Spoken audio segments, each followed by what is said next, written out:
الشيطان الرجيم بسم الله الرحمن الرحيم رب اشرح لي صدري ويسر لي امري واحلل عقدة من لساني يفقهوا قولي. My dear brothers and sisters, Assalamu alaikum wa We're going to look at our response. Before I go to continue on our response, I'd like to highlight and bring back the repetition of what so far we've heard. Really important, convincing talks from our speakers, telling us how us Muslims as an ummah have been physically and psychologically colonized, enslaved, and are being oppressed across the globe. And our response so far has been next to nothing, if any. And the irony is that when I engage with my brothers and sisters outside in the community around these political issues, the condition of our ummah, and I talk and discuss, and the responses I get from them have been shocking, to say the least. Let me share some of their responses. I think maybe I highlighted them earlier as well. That, brother, we make dua for our brothers and sisters. We make dua for our brothers and sisters in Palestine, Iraq, Afghanistan, and so on and so forth. That Allah make it easier for them. What more can we do? You know? And it's heartbreaking. And what more can we do? Of course, the response will be like, you know, brother, we're living in peace. Let's live in peace in this country. There's no trouble. Only these extremists, let us live in peace and stop giving us the bad name. And I sometimes point to them, and I would like to share with you a couple of quotes from the Quran. That Allah says in the Holy Quran, ayah number 11, Surah Al-Ra'd, surely Allah does not change the condition of a people until they change their own condition. And the response will be, yes, brother, you're right. But their condition is not our condition. They are the one in the position. They need to change it. How can we change it for them? Surprisingly. Yes? Okay, let's look at the next one. Allah subhanahu wa ta'ala said in ayah 75 of Surah An-Nisa, and what is wrong with you that you fight not in the cause of Allah? The cause of Allah is to uphold justice, freedom, and equality. So he's asking us to fight for justice, freedom, and equality, and for those who are ill-treated, oppressed, and weak among the men, women, and children, whose cry is, "O Lord, rescue us from this town whose people are oppressors, and raise for us from you one who will protect, and raise for us from you one who will help." So Allah highlighted the condition that there are people, and we are seeing this exact ayah in physically implementation of around the world of this ayah. That people are screaming for help, crying to Allah to send somebody, and we are saying we are not in their position. They can do it themselves. He's commanding us, Allah is commanding us in Quran to do it, and us, we have to do it for them, our brothers and sisters who are crying. These are the responses of our brothers and sisters. Let's look at one more hadith Qudsi where Prophet ﷺ says that Allah says, I will take revenge on the oppressor in this world and the next one. So that's on the oppressor, but it's coming to us now. I shall take revenge on someone who saw the person being oppressed and was able to help, and did not. Now you're telling me, brothers and sisters, that we are not supposed to do anything for our brothers and sisters who are being oppressed? I think this is commanding us in a way. This is a commandment for us. If we are Muslims and we follow Quran and Prophet ﷺ, then we must act upon this.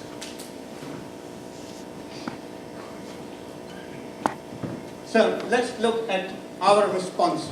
Because the question still remains, yes, brother, you are right now, you convinced us. But what do we do now? What do you want us to do? So our response, a practical solution to the oppression of the Ummah, our strategic solution. And every strategic solution has to have an objective, what we want to achieve out of this response. And our objective is to create a galvanizing freedom struggle that unites the Muslim towards one goal and fight for our freedom. That is our objective, my brothers and sisters. This practical solution has given us the objective.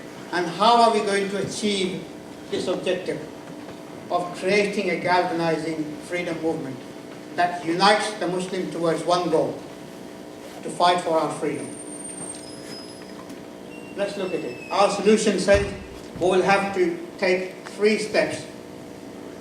1, educate people. And how are we going to educate? Expose the current narrative against Muslims, our oppressors' narrative. Propagate the true narrative, which is, just as Irfan has highlighted us to us, is the missing Muslim narrative, which is missing from the society. Organize and take political action.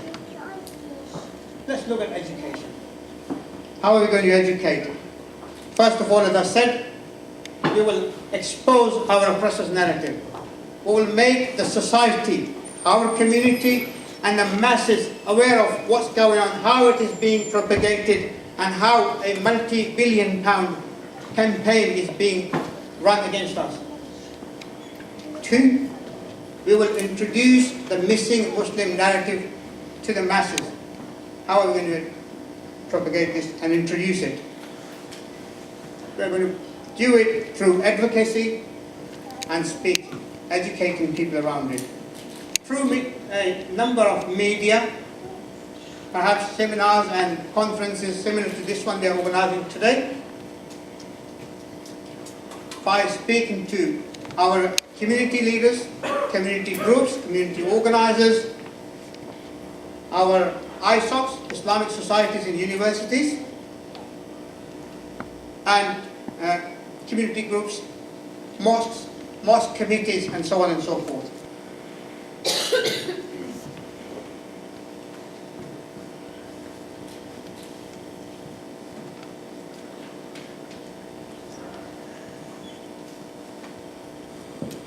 And what will happen out of this us advocating this Muslim narrative to the masses in the society?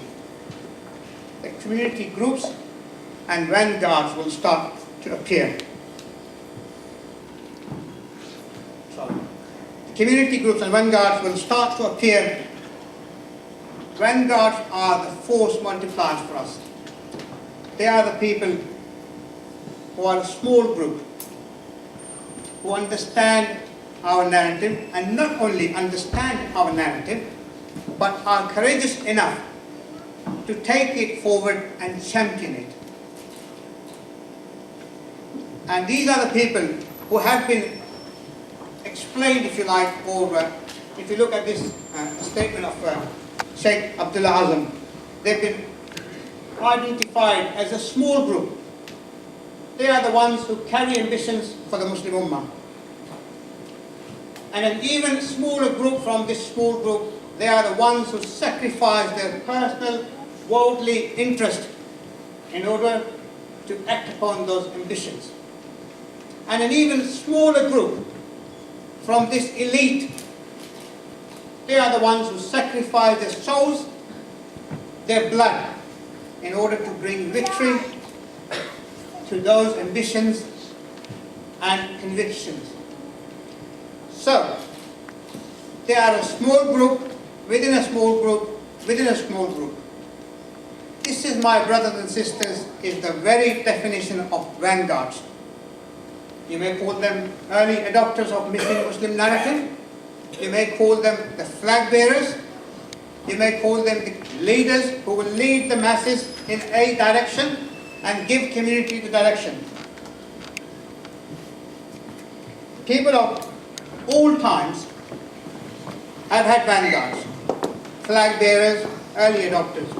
For example, Prophet ﷺ and his four famous companions, Abu Bakr, Umar, Uthman and Ali. They were the vanguards of their times.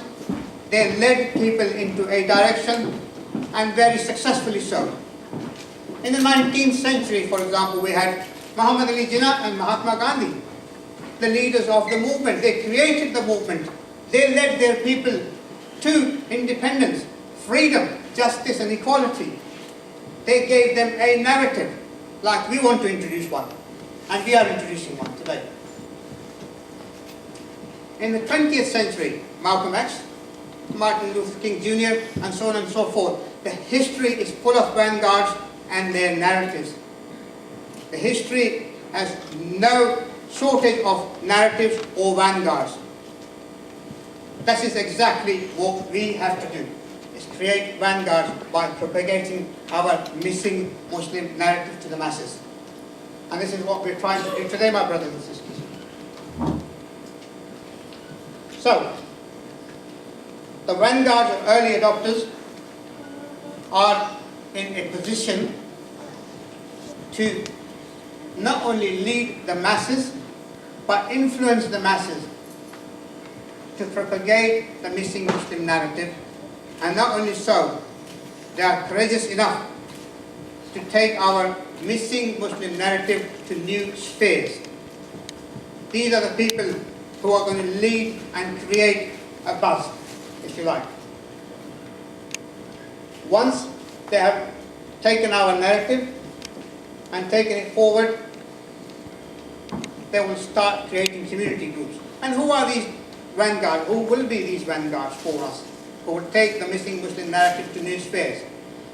There will be mosque imams, our community leaders, ISOC leaders, famous Muslim personalities who are at the top of their education, who are on the top of the game, if you like, in the society. These are the people who will take our missing Muslim narrative to a sphere we have never imagined before. And what will come out of these people will be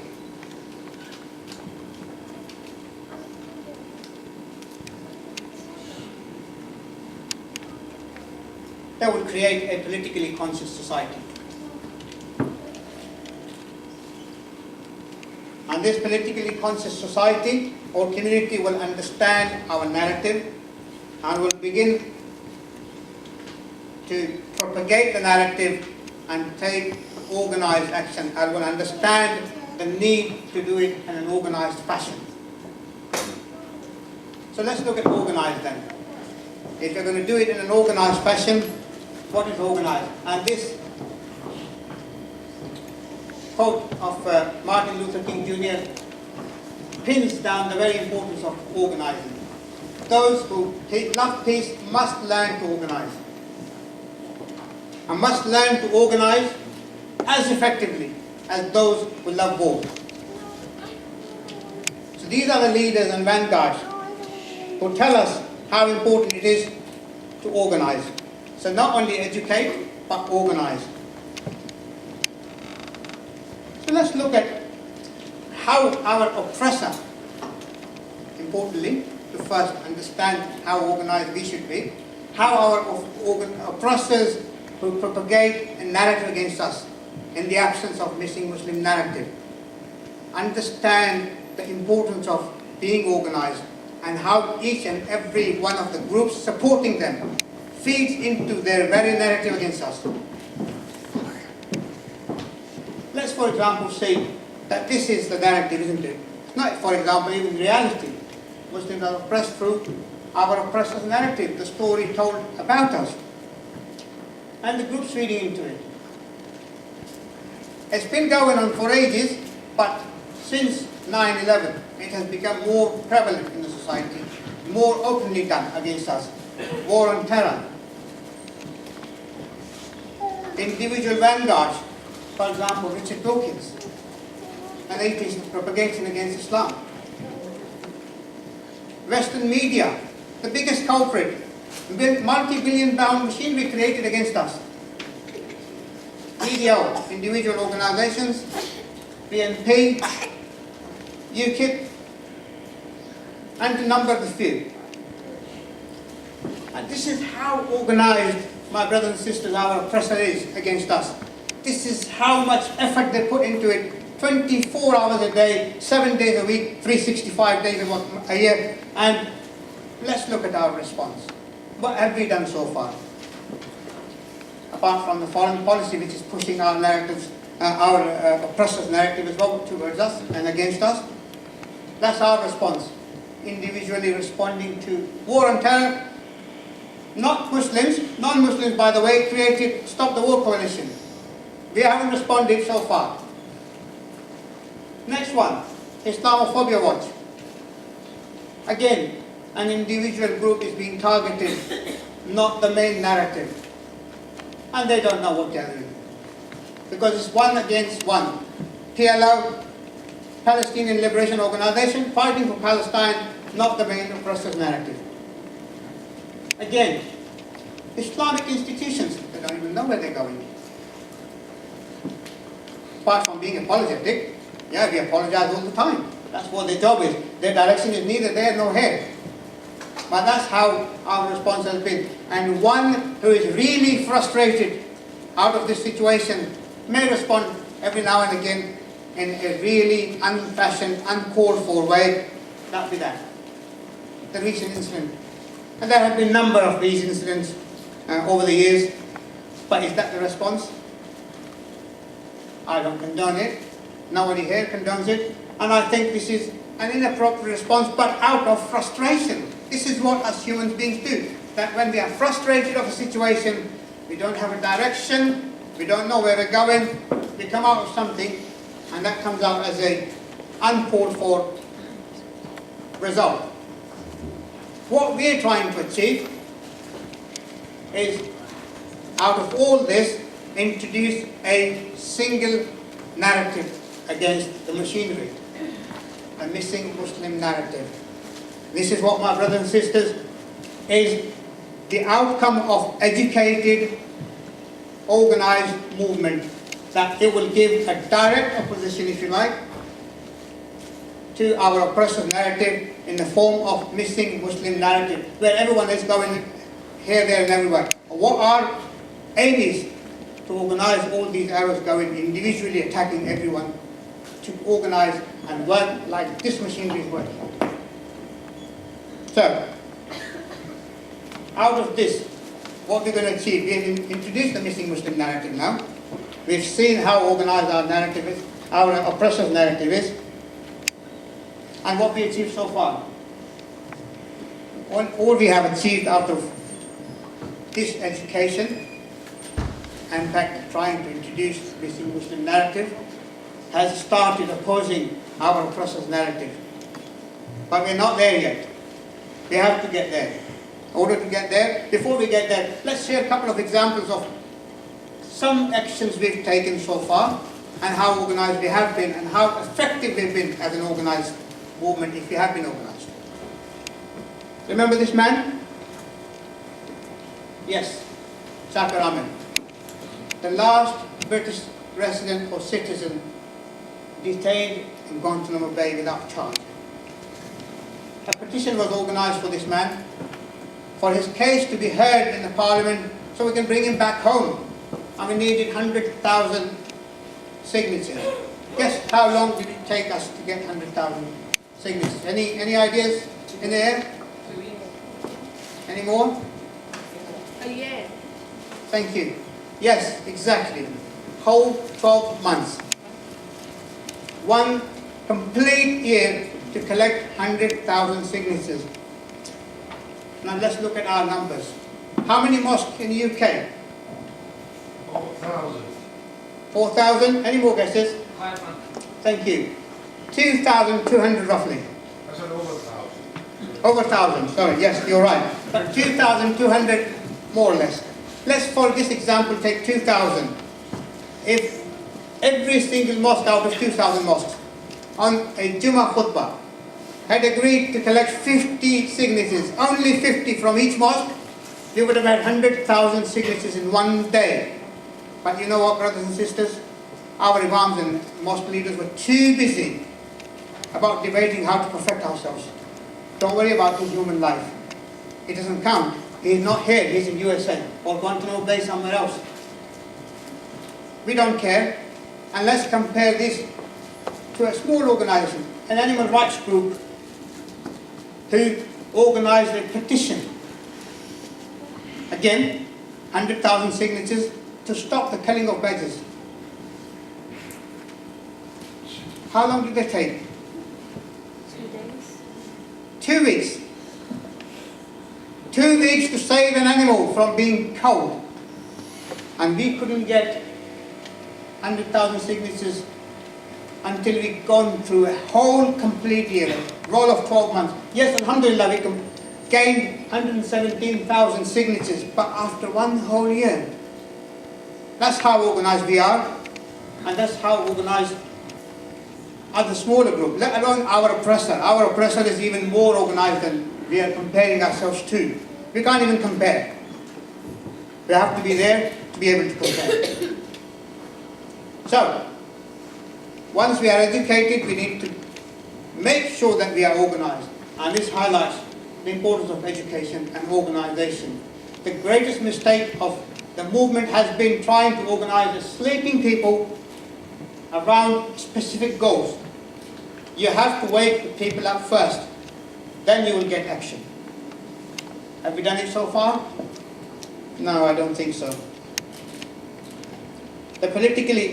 This highlights, first of all, the importance of being educated but be organized as well. One will not work without another.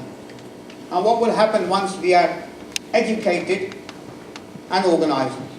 A politically educated and organized community will take organized actions. A disorganized community will never be able to counter an attack, an organized attack against themselves, neither an organized vanguard without a community, politically educated and organized mass behind it. So we understand that how important it is to educate as well as organize. They both work hand in hand. One will not work without another. Sorry, my fingers have gone. Right, once we understand and we achieve the stage we want to achieve, where we have an educated and politically organized movement and mass, the picture will look a bit like this. When every one of the organizations, instead of attacking each and individual organization supporting our oppressor, they will support our narrative, the missing Muslim narrative. Once they start supporting it, this is where we want to get. Then we will start taking political action. And once we start taking political action, what will come out from it, my sister Seema will highlight it to us, that how do we mean and what do we mean by political action and its importance.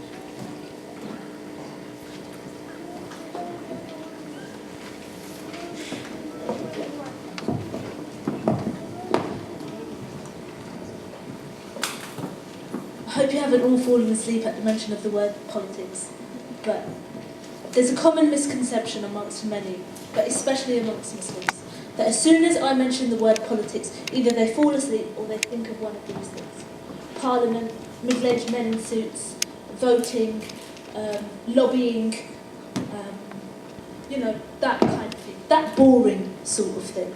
And I'm not saying that these things will not be important. I'm saying that politics is not solely and exclusively one of these things. In this narrative, what we mean by political action is this. It is any action in our organised struggle for freedom. Let me explain what I mean. This lady here, Rosa Parks. And she's famous because she did something interesting. In Alabama in the 60s, black people could only sit on designated seats at the back of the bus. And if all the white designated seats were taken up, then a black person would need to stand in order to let a white person sit down. Now, what Rosa Parks did was interesting. She sat down on a bus, and a white man was waiting to get her seat, and she didn't stand up for him. Now, why do you think she did this? Was she an old lady who was tired? Did her feet hurt? Ask yourself why she did this. Answer me. Was she tired? No. No. Did her feet hurt? No. No. She's a very clever lady. Because in the moment when she decided that she wasn't going to stand up to let this white person sit down in her seat, there just happened to be a photographer there who took a picture of this moment. What she did in that moment was genius. She had used that moment and ensured that photographer had taken the picture so it would go around the world, propagating what? Her narrative. Her narrative of segregation, of inequality. This is what we mean by political action. Any action that propagates your narrative. Here's a famous picture. This is on the apartheid wall that separates the occupied Palestinian territories from Israel. Do you think Banksy did this so the wall would fall down? Do you think he did it for purely artistic reasons? Do you think he did it for fun? No. Why did he do it? He did it to propagate this narrative. The double standards. Talks of peace in bulletproof vests. When this guy raps, do you think he does it to free Palestine or Iraq? Do you think by him rapping he will do those things? Is he that deluded? No, he does it to propagate the narrative. So now when I say political action, I mean any of these things. I mean the rapper who decides to use his skills to propagate the narrative. I mean the artist who decides to use his skills to propagate the narrative. This is what I mean by political action. And don't think that this is going to be easy. Don't think that you're going to put this idea out there and people will turn to it in their droves and pat you on the back for it. Well done you. No. This is going to be one hell of a slog. One hell of a journey. For God's sake, people have died propagating narratives. What danger did this man bring to the US establishment? One guy. Do you think it was because of him specifically? No, it was because of what he said. What he said was dangerous.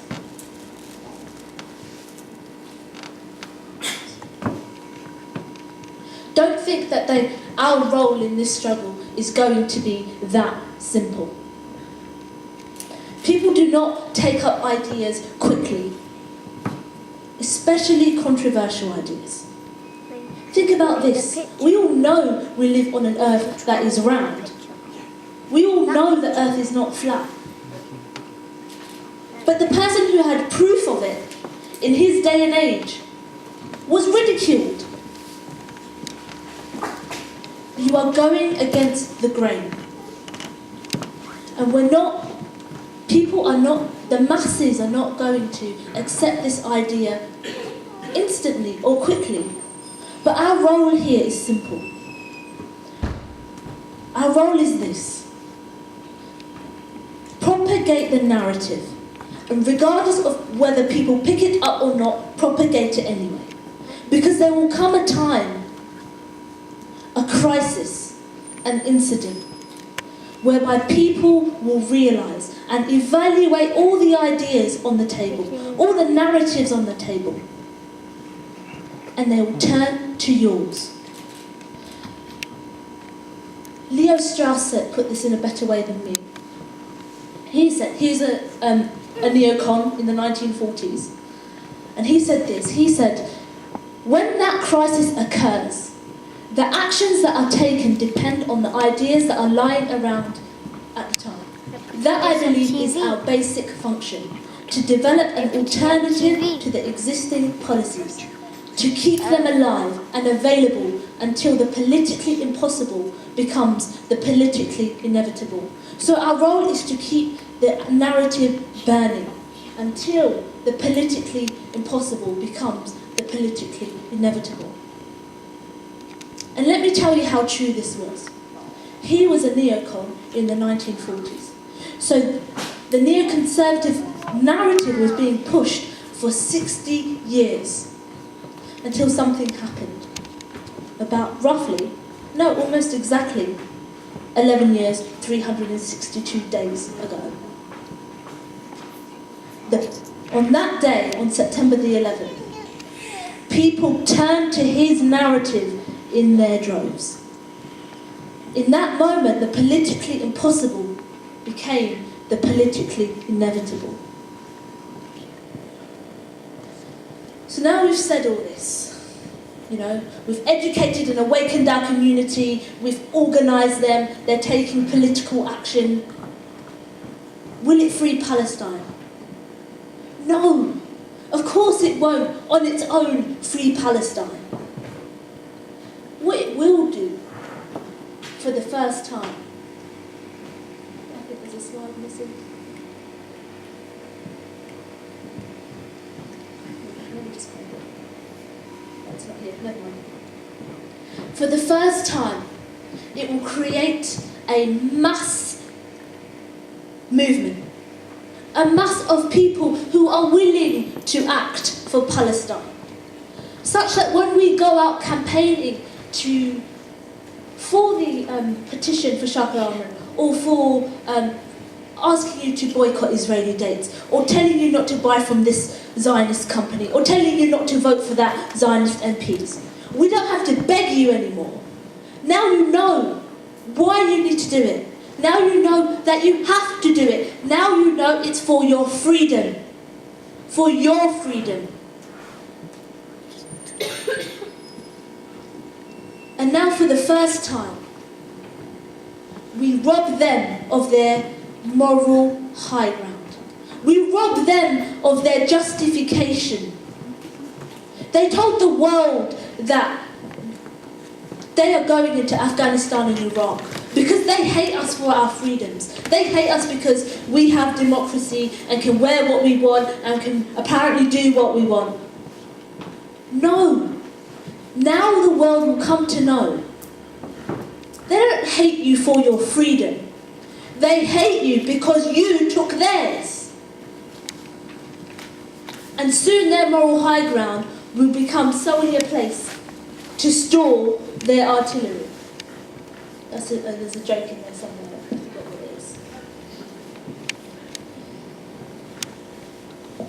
And when the world sees this boy again, our Palestinian, called Faris O'Day, 8 years old, and he was killed 2 weeks after this, by the way. When the world sees this boy, and him facing this tank, they will come to realise the injustice. And that this boy is not a terrorist. And that this boy is a freedom fighter. And that that soldier in that tank is a murderer. And they will begin to see their wars for the dirty lies that they were. So what can you do? Well, that question really depends on one thing. Who do you want to be? In our struggle for freedom, who do you want to be? Do you want to wait? Do you want to wait and see if it works and then join? Or do you want to be part of this? This educator, this force, who will take this idea to the masses and take any resistance it throws back at them? Do you want to be our heroes? Will you help us propagate this message? Will you be that social media personality and tweet about the Muslim narrative and Facebook about the Muslim narrative? Will you even talk to your friends and relatives, bring them along to these things, or even just explain the Muslim narrative to them? Will you, as preachers in this audience, preach the Muslim narrative as opposed to apologising for things that had nothing to do with you? Are you going to be one of our organisers who may not be able to speak and advocate, but have the platform to invite maybe one of us or someone who will talk about the Muslim narrative? Or if you don't have any of these things at your disposal, or are one of those professional Muslims who have a bit of money, will you fund us to propagate this Muslim narrative? Will you part with your wealth, as Allah says? Whatever you decide to do, whatever you choose to do, whoever you decide to be, remember this.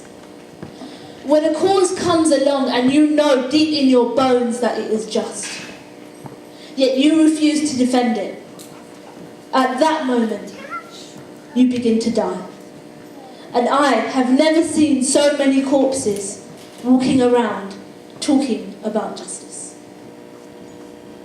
And a couple of words of advice. Like I said initially, you will come across resistance, and you will come across a different kind of person. This is the person who's pretending to sleep, who has heard what you have to say. Do not be disheartened by them, because you cannot awaken a person who is pretending to sleep. So I leave you with this question. Who do you want to be?